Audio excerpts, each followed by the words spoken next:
Hi guys, welcome back to Chatushri vlogs. ఈరోజు నేను తలకూర ఎలా చేయాలో చూపిస్తాను.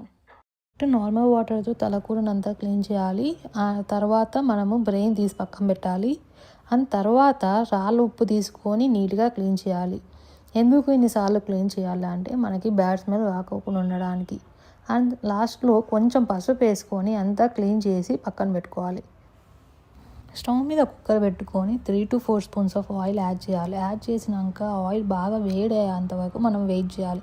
ఆయిల్ వేడైనాక అప్పుడు చిన్నగా కట్ చేసుకున్న ఆనియన్స్ వేయాలి. వేసిన తర్వాత మనము ఫ్రై చేయాలి బాగా రెడ్ కలర్ వచ్చేదాకా. రెడ్ కలర్ వచ్చినాక మనము అప్పుడు తలకూరని యాడ్ చేసి బాగా మిక్స్ చేయాలి. తలకూర మసాలాకి ఏమేమి కావాలో చూద్దాం. ఫస్ట్ కొబ్బరి, తెల్లవాయి, అల్లం, చెక్క, లవంగ, ఆనియన్స్, టమోటా, కొత్తిమీర ఇవన్నీ మిక్సీ జార్లో వేసుకొని బాగా గ్రైండ్ చేసుకోవాలి. ఇప్పుడు కొంచెం పసుపు, కొంచెం రాళ్ళుప్పు వేసుకొని ముక్కగా పట్టేలాగా బాగా మిక్స్ చేయాలి. ఇప్పుడు కారం యాడ్ చేసుకోండి. ఎవరైతే ఎక్కువ తింటారో వాళ్ళు ఎక్కువ వేసుకోండి, ఎవరైతే తక్కువ తింటారో వాళ్ళు తక్కువ వేసుకోండి.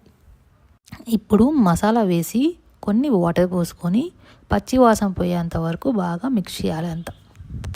ఇప్పుడు ఒక టమోటా తీసుకొని చిన్నగా కట్ చేసి దానిలోకి వేసి అంతా కలిపి అప్పుడు కుక్కర్కి మూత పెట్టి ఒక 10 to 15 విజిల్స్ వచ్చేదాకా వెయిట్ చేయాలి. ఫైనలీ తలకూర ఈజ్ రెడీ.